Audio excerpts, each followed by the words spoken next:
والله العظيم الدنيا كلها كده. طول بالك وان شاء الله ربنا هيعدلها. عملت لك العصير يا حبيبي. صدقني هتتحل، انت بس طول بالك معايا. هما ناقصات عقل وعجين اصلا، بس يلا خير ان شاء الله.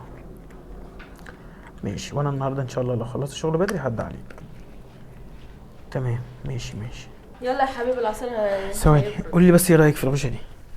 حلو قوي يا حبيبي. تمام هخلص واكلمك. ايه اللي انت بتعمله ده يا غبي؟ انت روح هاتها. لا جيبيها انت. خلاص، طب بقول لك ايه، بكلمك بعدين، اديني نص ساعه بس. ماشي، يلا سلام. ياسر انت بتعمل ايه؟ خد هنا ياسر، بكلمك. يا بابا ايه اللي انت عملته ده؟ فين انت بتزعقوا ليه؟ رميتها؟ اخد مني الغشه ورماها. رماها فين يعني؟ مش عارفه. حلو بترمي الغشه ليه؟ ينفع تعمل كده في حد؟ لا. بقول لك ايه، انت متعاقب ومش هتطلع من اوضتك النهارده خالص.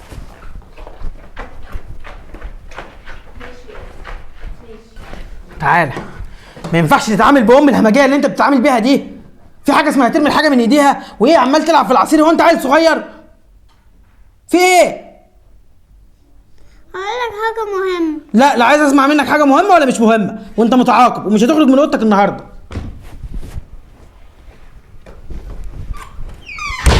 تكون راحت فين دي يعني؟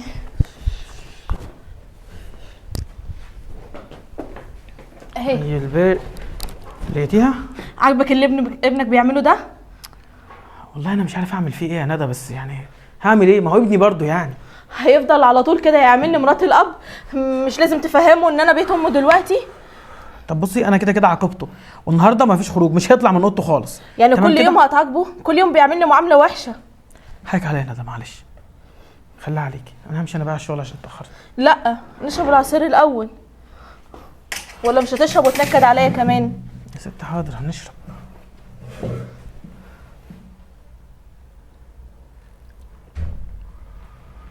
عجبك؟ تسلم ايدك. ماله؟ لا حلو بجد، تسلم ايدك.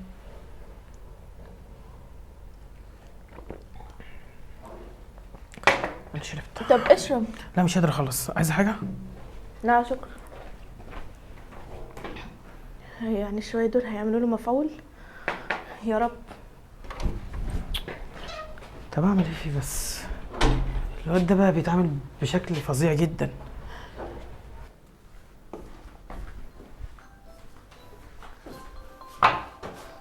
حلو، في وقته. ايه يا احمد؟ انت عملت ايه؟ طمنيني. انا اديت له العصير وشرب منه شويه. عادي؟ شويه؟ اه. اطمني، كده كده نقطه من البتاع ده تودي جمل. حلو. طب هو معاه قد ايه كده ويخلص من الموضوع ده ويموت؟ ساعة زمن وكل حاجه هتبقى خلصانه. حلو قوي. حلو. طب يلا تعالى دلوقتي علشان نكمل اتفاقنا. تمام، مسافه السكه هكون عندك، مش هكمل حاجه. لا ثانيه واحده. في ايه؟ ده ابنه هنا، ممكن يسمعنا. طب بص بقول لك ايه، دقيقه واحده ولاك عندي. طيب ماشي، اتصرفي انت بقى بطريقتك. خلاص ماشي. يلا سلام. سلام. الولد ممكن يسمعنا، انا لازم اطرقه من البيت ده عشان اخد راحتي. اف بقى، انا مخنوق وابويا يقعد عاوزني كده لحد امتى؟ اسر يا حبيبي، على فكره انا زعلانه منك. وانا زعلان منك ومش بطيق. ليه كده؟ ده انا على فكره بحبك. وكمان ايه، انا جايبه لك ال10 جنيه دي عشان تروح السوبر ماركت وتشتري حاجات كتير من الشارع. بس عايزه اقول لك على حاجه، ما تتاخرش وتعالى لي بالليل قبل ما ابوك يجي. ماشي؟ ماشي. تفضل تلعب مع اصحابك وتروح تجيب هفكر. فكر. ماشي. موافق يعني؟ موافق. وبتعالى بالليل بس قبل ما باباك يجي. ماشي؟ ماشي. خد ال10 جنيه دي، يلا طير كده. خلصت منه. الست دي مش سهلة، انا هستهبر الستارة واشوف هينوي على ايه. اكيد هو.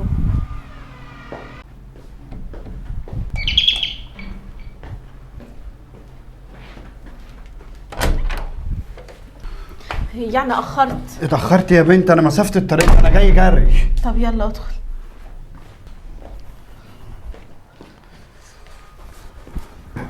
ايه يا بنتي؟ ايه؟ عملت ايه؟ انا حطيت له السم في العصير، بس هو ما شربش منه قوي، بس شرب، واتاكدت ان هو شرب كمان. بس دي اهم حاجة. وكده بقى من ساعة ل5 ساعات، وساعتها يودع. طيب الحمد لله بقى. بس بقول لك ايه، نعم. احنا دلوقتي هنتكلم في المضمون. وكمان عمو ايه اللي بيحصل ده يا رب؟ لا بقول لك ايه يا حبيبي، النص بالنص، ما تجيش بقى تقول شرع ربنا وانت اخوها تاخد زياده وانا مراتي تاخد قليل، لا النص بالنص، فاهم ولا لا؟ ماشي يا ندى، وانا معاكي للاخر واللي انت عايزاه. خلاص ماشي، بس اهم حاجه السم اللي احنا حاطينه له ده بيبقى ليه اي اعراض؟ لا اطمني، مش هيبان اي حاجه ولا حد هيعرف يثبت حاجه، وهتبان انها موتة طبيعيه جدا، يا جلطه بقى يا حاجه من عند ربنا. اطمني. ماشي اطمنت. في حاجه تانية؟ ابنه ماله؟ اول ما نخلص ليلتنا دي ويتكل على الله هناخده نرميه في الشارع. في الشارع؟ بس انا عايزك بس تركزي معايا، اهم حاجه اول ما يرجع البيت تكلميني اجيله عشان الحق ابصمه وامضيه، عشان طبعا لو مات من غير ما نبصم ونمضي يبقى كده كل حاجه هتروح لابنه، واللي احنا عملناه ده راح في الفاضي. لا صح، عندك حق. انا هرن عليه واقول ان انا تعبانه، تعالى اقعد معايا شويه. بطريقتك بقى، بس المهم اول ما يرجع. خلاص ماشي. ماشي؟ اوعى تنسي. لا مش هنسى.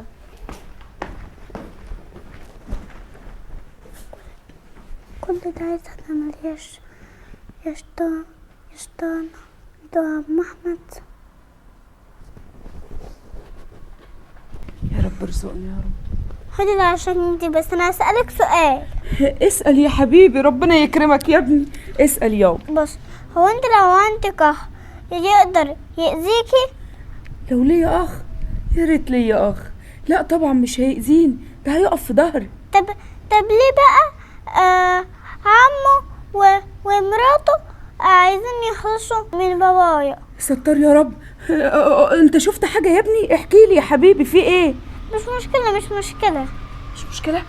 خد يا ابني، ده مين ده ومين اللي هيتأذي؟ يا رب استرها يا رب، واضح ان انت متربي وكويس.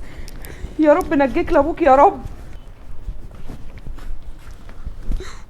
اخوك عايز يخلص منك وحتى مراتك، بس انا مش هسيب حد يأذيك عشان انا قوي. يا سلام يا اخويا. كويس انك جيت يا احمد. اخرت ليه؟ ده انا قلت انك مش هتيجي زي كل مره. لا الطريق كان زحمه بس. كان زحمه؟ مالك بتبص لي كده ليه؟ يا احمد انت اخويا وانا ماليش حد في الدنيا غيرك. فيا احمد بس اللي انت بتعمله ده مش صح، والله العظيم نهايته سودة. سلامة، هات اللي عندك من الاخر كده. اللي عندي انا عايز ربنا يصلح حالك. انت قلت انك بطلت احمد، الكلام ده بجد؟ وانا بطلت فعلا وبعدت عن السكه دي وخلاص، ما بقتش اعرف حد منها تاني. حلو قوي، هاخدك بقى دلوقتي معايا يا اخويا ونروح نعمل تحليل واتاكد بنفسي عشان اطمن بس. طب خليها بكره يا سلامة. المهم بس كنت عايز فلوس. مفيش فلوس يا احمد غير لما نعمل التحليل يا احمد واتاكد انك تمام ونبطل. غير كده مفيش فلوس. خلاص بكره، عشان بس دلوقتي عندي فرح واحد صاحبي وانت عارف الصحاب ولازم اجامله بقى وكده، هروح اقف معاه وبكره يبقى نروح. يلا سلام يا اخويا. ربنا يهديك لنفسك يا احمد. ده هيعمل فيها كبير وواسع عليا. قالوا نعمل تحليل، قال بكره. ده لو لحقت تعيش لبكره يا سلامة.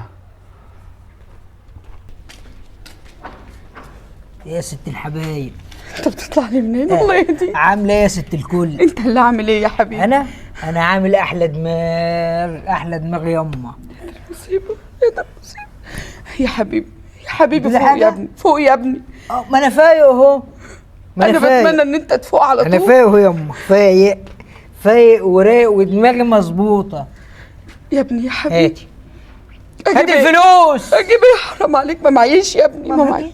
ما فيش حاجه اسمها ما معيش. يلا بس ما تفتحناش يا ابني، الناس هتسمع بينا. انت بقى كده اللي مصممه ان احنا نزعق ونسمع الناس. جيبي. ما تزعقش بس. طب هات الفلوس يلا. يا حبيبي يا حبيبي، انا عايزاك تفوق، عايزاك تبقى سندي. انا يا ابني مش بمثل، انا مشلوله بجد، حرام يا عليك. ست انا سند نفسي بالعافيه، هيبقى سندك. هات الفلوس يلا. انا ما معيش الا هي 10 جنيه، حرام عليك. 10 جنيه وتعمل بها ايه؟ اعمل بها ايه؟ طب انا هو ده اللي ربنا رزقني بيه، كنت هجيب منين؟ تغورك هتكلفها على 10 جنيه. يا محمد، بدل ما انت اللي تبقى سندي في الدنيا، ده انا شقة شريق لغايه دلوقتي، ده انا ما اكلتش لقمه، حرام عليك حرام عليك. بدل ما اقعد في الشوارع امد ايدي هنا وهنا، بدل ما انت اللي تشتغل عليا وتجيب لي. يا ابني يا رب فوقوا يا رب، والنبي من اللي هو فيه، والنبي يا رب يفوق، والنبي يا رب امسح دماغهم اللي هو فيها ده يا رب.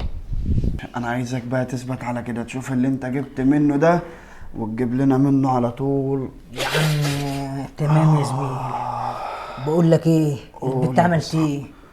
اطمن، عملت كل اللي مخططينه بالحرف الواحد ومشي بص بالمسطره. ياه انت بكره الدنيا تلعب معاك وتلعب بالفلوس لعب.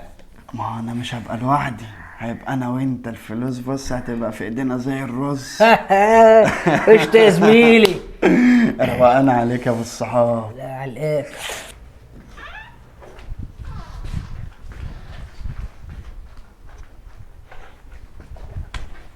بقول لك ايه، يلا مش انا قلت لك ان انت تيجي بالليل؟ مالكيش دعوة، ده بيتي وانا حر فيه. بيتك كنت حر فيه؟ هي كلها ساعة وابوك يغور في 60 داهية ويرميك في الشارع زي كلاب تمسكك. شيطانة. انت بتقولي اي حاجة يا حبيبي؟ عشان انت شيطانة. انا شطانة؟ لا انت عايز تتربى من اول وجديد. تعالى بقى انا احبسك زي ما ابوك كان حبسك. الله قدامي. ايه ده، في ايه؟ اسر، ايه اللي خرج الواد ده من الاوضه؟ انا مش كنت البيت؟ حابسه؟ خرجت من الاوضه عشان صعب عليا واديت له فلوس عشان اروح السوبر ماركت، راح بهدلني بيقول لي انا شطانه. شيطانه؟ واضح يا ياسر انك مش هتتعلم الادب غير لما تتضرب. انا ما بحبش اضرب اطفال، بس انت هتجبرني على كده. تعالى معايا يا ياسر، ما تدخليش ورايا. حاضر. يلا انتوا الاتنين تغوا في 60 داهيه. يلا قدامي، ادخل هنا. وانت تضربني؟ يا عم هضربك ايه؟ ده انا بقول كده وكده قدامها. ده انا بقى هحكي لك كل حاجة. ايوه انا عايز اعرف بقى حاجه، انت ليه بتقول عليها شيطان وليه بتعملها وحش؟ انا هحكي لك كل حاجة. بص، انت عارف احمد اخوك؟ عمك احمد؟ ايوه عارفه. يا عم ما اخويا اكيد عارفه طبعا، ماله؟ كان بقى عايز هو ومراتك يحط لك سم في العصير. آسر، والله. ايه ده ايه ده ايه ده؟ يعني انت الصبح لما كنت بتبدل الكوبايات كنت بتبدلها عشان فيها حاجة؟ يعني العصير بتاع الصبح ده كان فيه سم ياسر؟ انت متأكد؟ متأكد. يا بنت الشيطانة، هي واحمد اخوك. هي كده ممكن شريك. طب ايش عرفك بقى ومين اللي قالك ان احمد اخويا في الموضوع؟ ربنا يستر ان شاء الله خير. الحقيقة بابا عيان ومش قادر ياخد نفسه. مش عارف ياخد نفسه؟ حلوة قوي. طب تعالى كده يا حبيبي معايا. بقول لك ايه، انا هطلعك بره وما تجيش تاني غير لما اطلع اجيبك، انت فاهم ولا لا؟ يلا قدامي.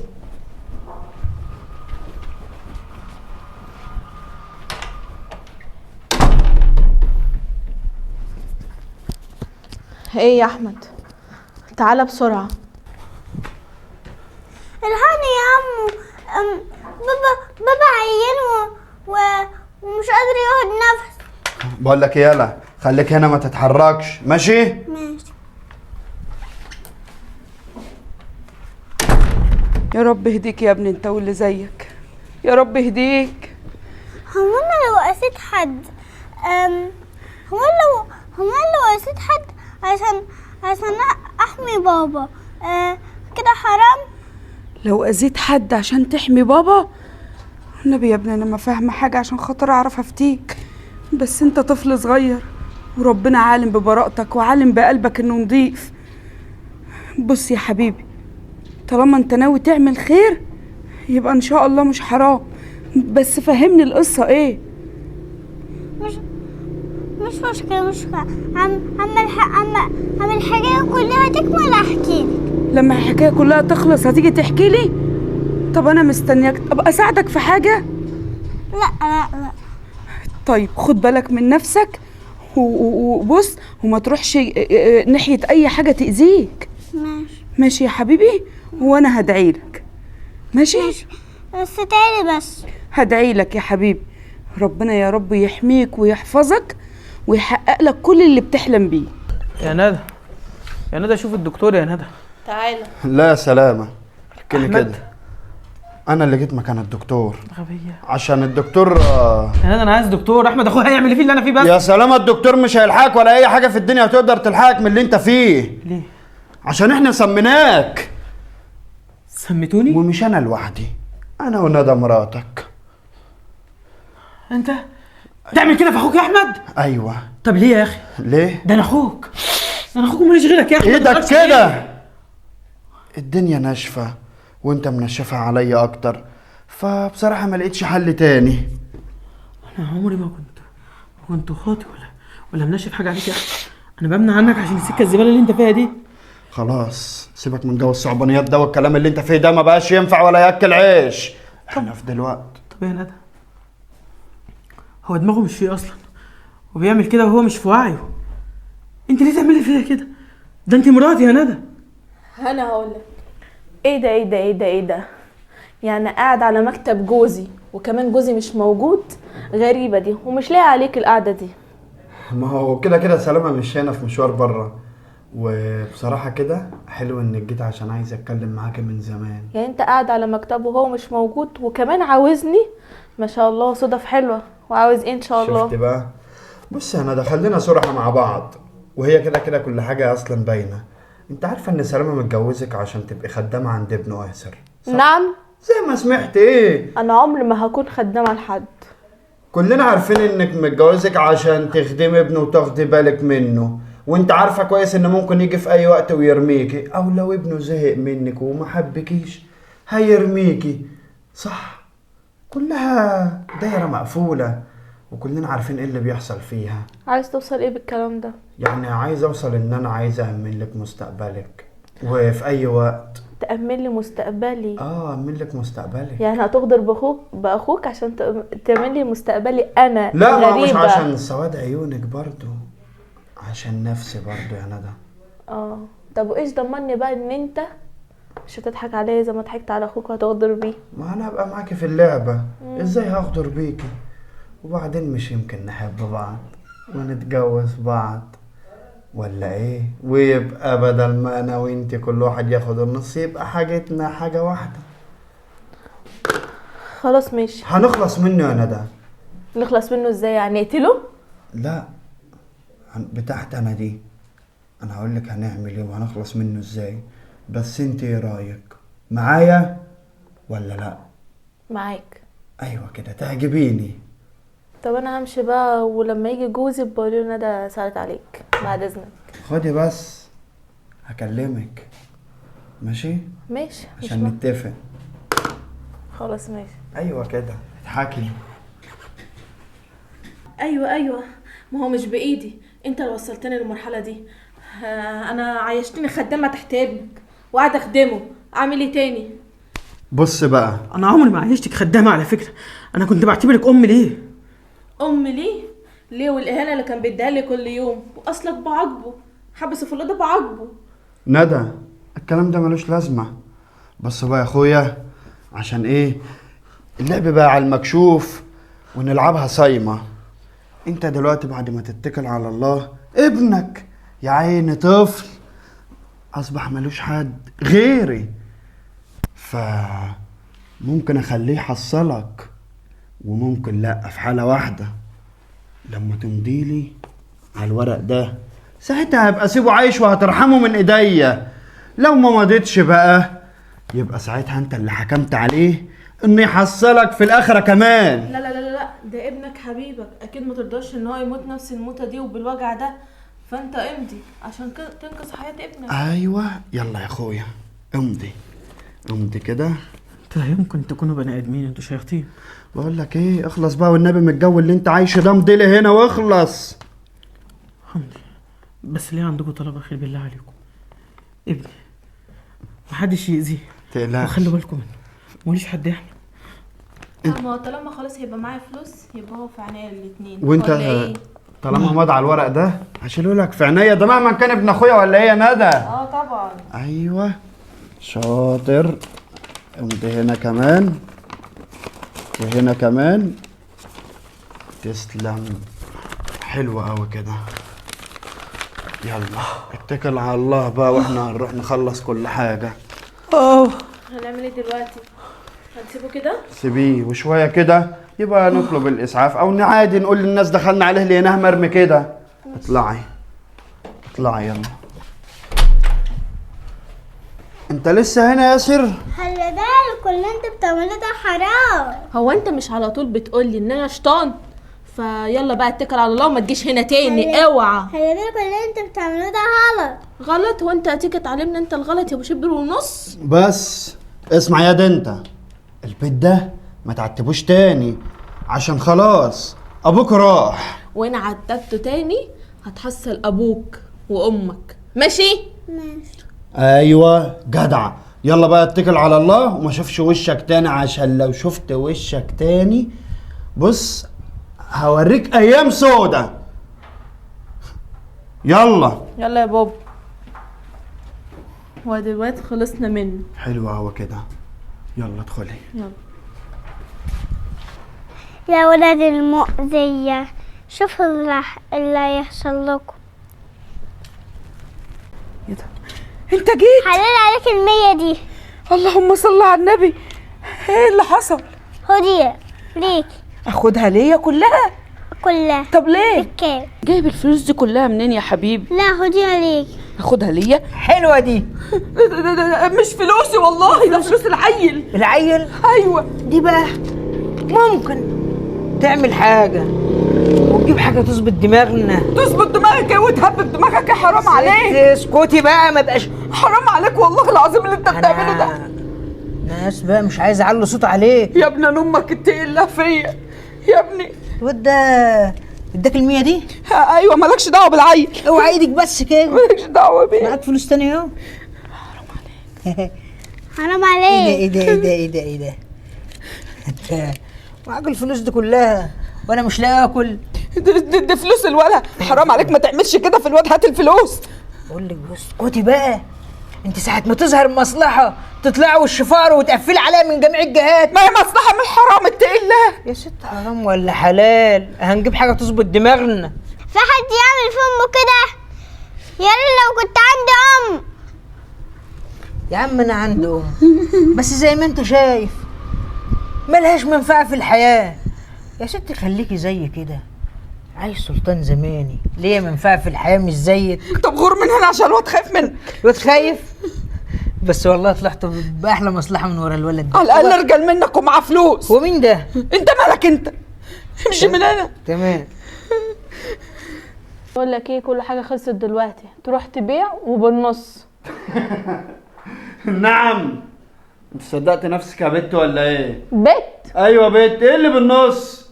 بص بقى يا شاطره، انت لو عايزه حاجه بشرع ربنا انت مراته وحقك تاخديه.